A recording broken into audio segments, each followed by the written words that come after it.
Oke, saya lanjutkan. Tadi sepertinya videonya agak keputus dikit. Jadi nama-nama bakteri berdasarkan ketahanannya pada pH, baik pH basa atau pH asam ya. Di sini ada bakteri asidofil, neutrofil, alkalofil, dan juga ekstrim alkalofil. Jadi kalian bisa lihat pada pH yang rendah itu bakteri-bakteri jenis asidofil, dan pH yang tinggi itu jenis-jenis alkalofil ke atas ya. Kemudian tekanan osmose. Larutan dengan konsentrasi yang sesuai dengan tekanan dalam sitoplasma sel disebut larutan isotonis. Jadi larutan yang sesuai dengan tekanan dalam sitoplasma sel ya, itu isotonis. Larutan isotonis itu mengandung apa? 0,75 sampai 1% NaCl. Kalau konsentrasinya tinggi, berarti dia hipertonis. Kalau konsentrasi larutan isotonisnya itu rendah, berarti hipotonis. Itu mempengaruhi tekanan osmose. Kemudian oksigen. Oksigen juga mempengaruhi. Bakteri-bakteri yang membutuhkan oksigen maupun yang bisa hidup tanpa oksigen itu juga dibedakan. Bakteri aerob mutlak, contohnya seperti Mycobacterium tuberculosis, Pseudomonas aeruginosa, dan lain sebagainya ya. Kemudian bakteri anaerob fakultatif, contohnya Yersinia pestis. Kemudian ada bakteri anaerob mutlak, contohnya adalah Clostridium tetani. Dan juga ada bakteri mikroaerofilik, yaitu contohnya Neisseria gonorrhoeae, penyebab penyakit gonor ya. Radiasi juga mempengaruhi. Radiasi pengionisasi adalah radiasi yang berbahaya bagi mikroorganisme. Pada level yang rendah, radiasi pengionisasi ini bisa mengakibatkan mutasi dan bisa mengarah pada kematian mikroba. Pada level tinggi, pengaruh radiasi ini bersifat letal. Letal itu berarti sudah fatal sampai kematian ya. Jadi harus diperkirakan di sini bahwa radiasi itu memang berbahaya bagi mikroorganisme. Kemudian nutrien uptake. Pertumbuhan bakteri juga tergantung dari kemampuan memindahkan bahan makanan ke dalam sitoplasma mikroba. Pemindahan bisa secara aktif, bisa secara pasif. Kalau secara aktif itu perlu bantuan, perlu karier, perlu pembawa, yaitu berupa periplasmic binding protein. Sedangkan kalau secara pasif, yaitu dengan cara difusi. Sistem difusi untuk bahan yang berat, bahan yang berat molekulnya kecil. Jadi kalau BM-nya nutrien tadi kecil, ya bisa dengan difusi saja, tetapi jika besar maka dia memerlukan karier atau pembawa. Nutrisi, sama seperti saya jelaskan kemarin, ada makroelemen dan ada mikroelemen. Ya, elemen-elemen nutrisi yang dibutuhkan dalam jumlah banyak adalah makroelemen seperti karbon, oksigen, hidrogen, nitrogen, sulfur, fosfor, dan lain sebagainya. Mikroelemen adalah elemen nutrisi yang dibutuhkan dalam jumlah sedikit, mangan, zinc, kobalt, molybdenum, nikel, dan juga tembaga, dan lain sebagainya. Kemudian ada aksesori nutrien, yaitu faktor pertumbuhan, bagian yang diperlukan oleh sel namun tidak dapat disintesis oleh sel tersebut, seperti vitamin, asam amino, purin, pirimidin, dan sebagainya. Oke, sekarang ke metabolisme dan pertumbuhan bakteri.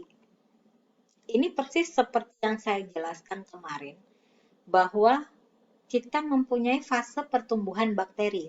Jadi bakteri itu mulai dari dia ditanam pada media, sampai dia tumbuh, sampai dia membelah dan berkembang biak, sampai dia menjadi terlalu banyak kulturnya pada media, sampai dia tidak tahan dan mati dari media tersebut jika tidak dilakukan kultur ulang. Jadi pertumbuhan bakteri adalah zat makanan diserap bakteri itu digunakan untuk membangun protoplasmanya sehingga tumbuh menjadi besar tertentu. Kemudian dia akan membelah diri. Perkembangbiakan bakteri seperti saya jelaskan kemarin ya. Bakteri berkembang biak membelah diri dari 1 menjadi 2, 2 menjadi 4, dan seterusnya. Ini bisa kalian baca. Ini kurvanya. Masih ingat nggak ini? Pada fase inisial. Fase inisial itu ada di A dan B. Ini pertama kali ditanam di media, itu dia akan mempelajari, akan menyesuaikan diri dengan lingkungannya dulu. Pada fase ini jumlah bakteri itu nggak bertambah, kadang ada yang berkurang, tetapi juga kadang ada yang tidak berkurang, tetapi yang jelas tidak bertambah pada fase inisial ini. Kenapa? Karena bakteri itu harus menyesuaikan diri dulu sama lingkungannya yang baru. Jadi bakteri yang sudah terlalu tua atau masih terlalu muda, dia akan mati dengan sendirinya. Tinggal bakteri yang kuat dan sehat saja yang bertahan pada lingkungan tersebut. Oke, kemudian masuk ke fase logaritmis. Habis fase inisial, masuk ke fase logaritmis. Coba kalian lihat, fase logaritmis itu mulai dari B ke C. Nah, ini sudah mulai terjadi peningkatan ini. Fase yang subur-suburnya. Oke, pada fase ini jumlah bakteri itu bertambah sangat cepat. Hal ini disebabkan bakteri itu bermultiplikasi. Yang berkembang biak adalah bakteri pilihan. Kenapa kok banyak banget dia? Kalian harus ingat bahwa medium itu adalah sumber makanan. Jumlah makanan di sana masih banyak. Kenapa masih banyak? Karena memang belum banyak yang tumbuh. Sehingga bayangkan dalam satu ruangan banyak makanan dan di situ cuma ada kalian kemudian ditambah 2 teman kalian. Pasti kalian akan makan itu sebaik-baiknya sampai kalian akan membelah diri dengan cara banyak, itu penggambarannya seperti itu ya. Kalau sudah banyak jumlah makanan tidak bertambah, nanti kita masuk ke fase selanjutnya. Oke. Kalau sudah masuk ke fase C, udah masuk ke puncak, itu zat makanan juga kalian harus tahu bahwa zat makanan juga sudah mulai berkurang. Kenapa? Karena jumlah bakteri sudah banyak, sudah meningkat, sudah ada di puncaknya. Jadi sisa metabolit beracun pun juga masih makin banyak karena nanti akan ada bakteri-bakteri yang mati juga di situ. Kemudian masuk ke fase stasioner. Kalian lihat fase stasioner dari C ke D. Jadi kurvanya ini adalah landai ya. Fase stasioner. Pada fase ini jumlah bakteri itu tidak bertambah maupun berkurang. Karena jumlah bakteri yang baru itu sama persis jumlahnya dengan bakteri yang mati. Pada fase ini terjadi perjuangan bakteri untuk mempertahankan hidupnya. Perjuangannya untuk apa? Ya untuk memperebutkan makanan. Karena makanan ini yang dibutuhkan untuk pertumbuhan, serta menghadapi sisa metabolit yang beracun dari mana? Dari bakteri sebelumnya yang sudah mati di medium tersebut. Kemudian kita masuk ke fase decline, deklinasi. Fase deklinasi itu D ke E. Nah, ini ya. Pada fase ini jumlah bakteri makin lama itu makin berkurang. Karena jumlah bakteri yang mati itu jauh lebih banyak daripada yang baru. Kenapa? Jumlah makanannya sudah mulai sedikit, metabolitnya semakin banyak. Pada akhirnya seluruh bakteri pada perbenihan ini juga akan mati. Karena kalian menanam media, mengkultur pada media itu kalian sudah terlalu lama, ada sebulan tidak dilakukan kultur ulang, ya dia akan mati.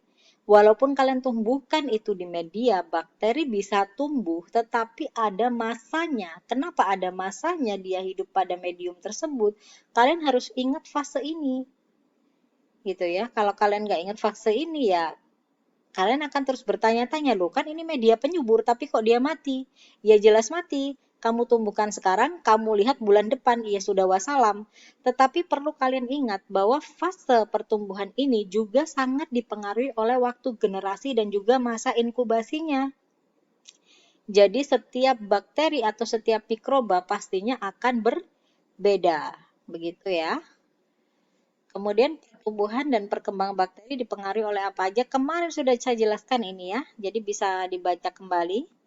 Saya tidak akan mengulang karena ini sudah saya jelaskan kemarin. Oke, saya akan mencoba untuk masuk ke DNA ya, itu tambahan aja supaya kalian punya gambaran bagaimana DNA dan RNA itu bekerja. Oke, thank you.